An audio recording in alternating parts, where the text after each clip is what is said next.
Ino ny antony isamborana anazy fa maninona efa samborana ianao mizahatra nataonao voalohany aloha za solombavambahoaka tsara ataony préfet anatin'ny lohany za fa za solombavambahoaka en session parlementaire donc tsy fantatra fa misy immunité parlementaire faharoa za candidat l'élection présidentielle tsy zavatra atahorako zany mihitsy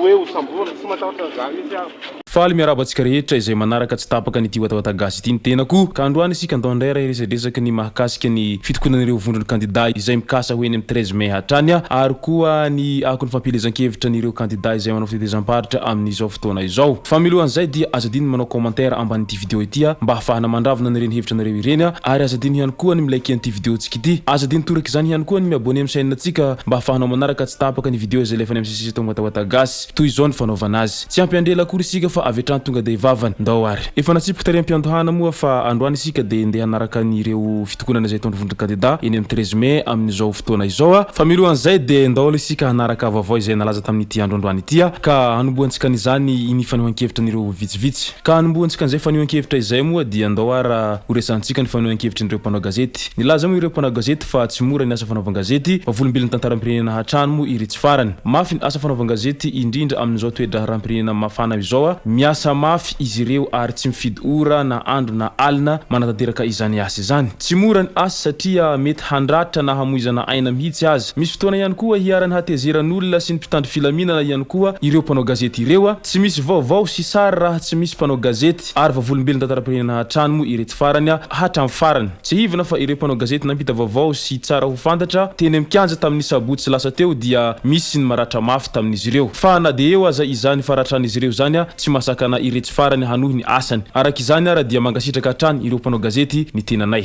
Mbola fanehoan-kevitra hatrany ao anatin'ny fitadiavana vaholana mba hampilamina sy hampisotra ny fifidianana ity mba hatonga n'izany amin'ny fifidianana madio sy mangarahara dia nanao fanehoan-kevitra ny filohan'ny teny miram-pirenena Christine Razanamaso. Nilaza moa ny tenany tamin'izany fa hipetraka ho mpanelanelana hatrany izy mandritra ny fifidianana ity mba hisiny fifidianana madio sy mangarahara mba tsy hisiny hosoka amin'izay mety ho valin'ny fifidianana manahy mafy manko ny tenany sode ho isy izay hosoka izay ka hitarika ny korontana izay mety hanimba zavatra maro eto amin'ny tany sy ny firenena. Mbola vaovao malaza hatrany moa zany fantatra androany fa niloholon'ny Nicolas Rabemananjara no hitantana ny androm-panjakana. Namindra fahefana tamin'ny senatera Nicolas Rabemananjara filoha lefitra ny teny mirandoholona misahana ny faritra atsimo ho filohan'ny Sénat androany alatsinainy 6 novambra maraina teo ny général Ravalomanana Richard. I Nicolas Rabemananjara arak'izany no hisahana ny asa amanandraikitry ny filohan'ny teny mirandoholona hitantana mpisolotoerana ity androm-panjakana ity mandritra ny fotoana mahafiloha mpisolotoerana any général Richard Ravalomanana izay voafidy ho lehibe ny teny mirandoholona farany teo ary notendreny HCC solotoerana fanampiny any filoham-pirenena. Etsy andanin'izay anefa dia na eo aza ny fanakasakanana izay ataon'ireo mpitandro filaminana tsy mitsahatra ireo vondrony candidat fa nanao fivoriana andatabatra boribory izy ireo tamin'ny 10 novambra teo fa tsy maintsy miroso ny tolona ary tsy mijanona izany tolona izany fa tsy maintsy tanteraka ny hoeny amin'ny 13 mai. Araka izany ara dia nisokafin'ny mpitandro filaminana ny lalana mandeha eny Analakely sy ny manodidina eny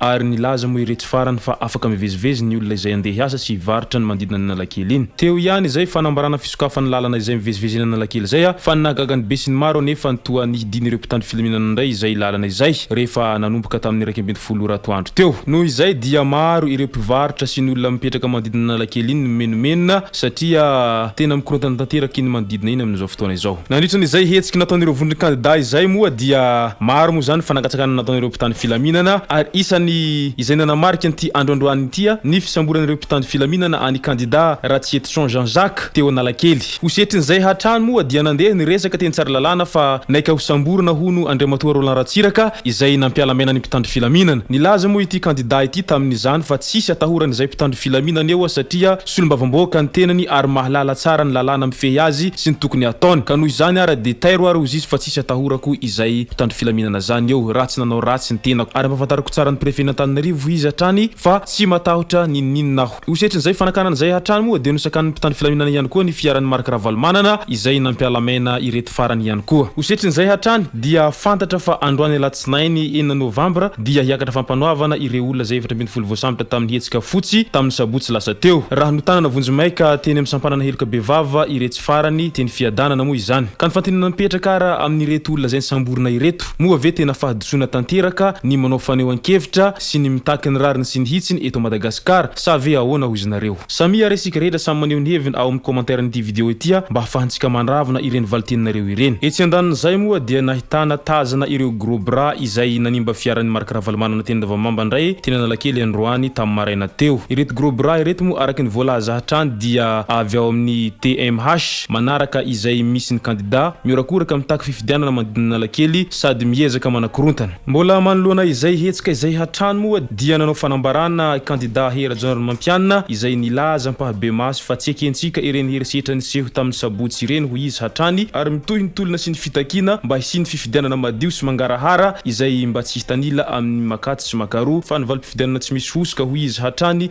no tanjona. Ajanikotreo aloha ny ako ny fitokonan'ireo vondrony candidat fa ndao ndrera ho resantsika kely ny mahakasika ny propagandy izay ataon'ny candidat roa lahy numéro 3 sy numéro 13 ireto. Watomboka atsika amin'ny candidat numéro 13 izany fampilezan-kevitra izany rehefa avy tany majanga moa ny candidat numéro 13 izay hita fa tena navorolona maro dia maro nanao fanambarana moa ity farany fa androany alatsinainy 6 novambra dia hoeny sabotsy namehana ny tenany mba ho fanohizana izay propagandiny izay hatrany. Candidat numéro 13 moa tsy iza fa isiteny randrana solony aiko izay isan'ny candidat miaradia amin'ireo vondrony candidat amin'ny fiadina amin'ny tsirariny sy ny tsy hitsiny mba hisiany fifidianana madio sy mangarahara izay moa zany ny antony ijoroan'ireo vondrony candidat amin'izao fotoana izao. Isantan'izay ny candidat larana fahatelo izay miaraka amin'ny Andriamatoa Andry Rajoelina dia rehefa nanao propagandy tany Antsirabe moa ny tenany tamin'ny omaly 10 novambra dia androany indray ny tenany dia nihazo an'iny Fatra Sofia iny izay tao amin'ny distriktin'ny Bealanana moa nanaovana izany fampilezan-kevitra izany ary dia nahavory olona maro dia maro tokoa tao anatin'ny ambiance tanteraka ny voakany Bealanana nitran'izany fampilezan-kevitra izany. Izay zay raha tompoko lasy tompoko vavy mahakasika an'ity vidéo tsika amin'ity indray mitoraka ity ka dia manasanao hatrany hanao commentaire ambanin'ity vidéo ity mba ahafahantsika mandravina ireny hevitra ireny hanaovantsika vidéo manaraka io. Ka manasanao ihany koa ilike an'ity vidéo tsika ity ary manasanao antanandroa ihany hiabone amin'ny chaîne-tsika mba ahafahanao manaraka tsy tapaka ny vidéo zay lefa MCC tombo tawatagasy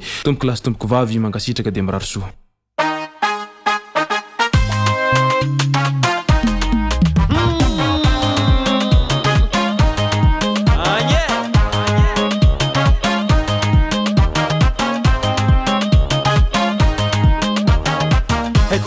Maro tanagna tsara moniny tany faraiky zay zalama vaiagna matama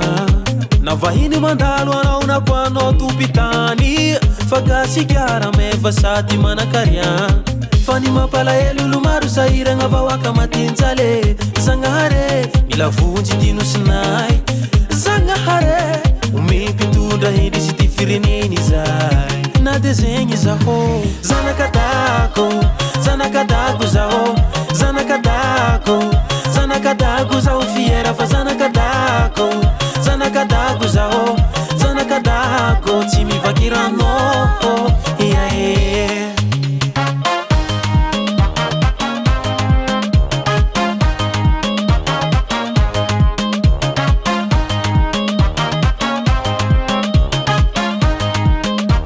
akopakopa hony tananao fa za mitanondriky atoy izao atsika mifandraisa tagnagna gasy tia fihavanagna na tsy monandrefagna avaratra antsignianagna ivontany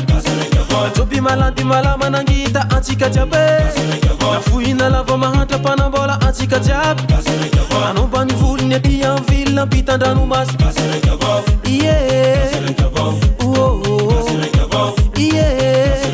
malagasya zanakadako zaho zanakadako zaho fiera fa zanakadako zaho tsy mivakirano iae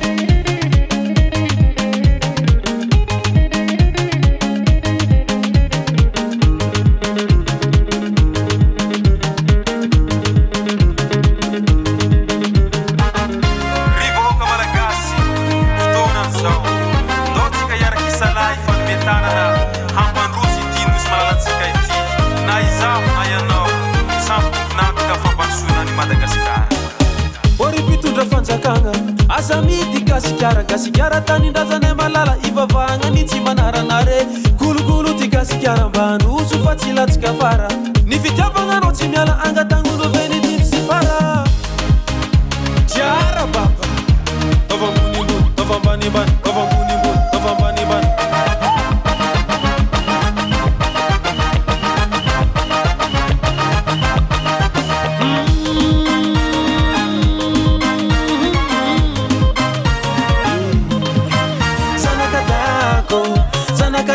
zao zanakadako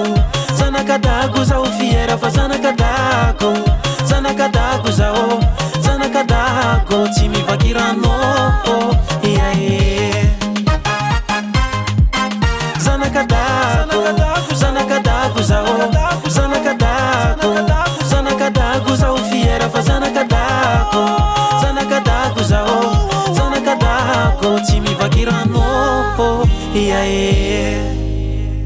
Volcan Studio.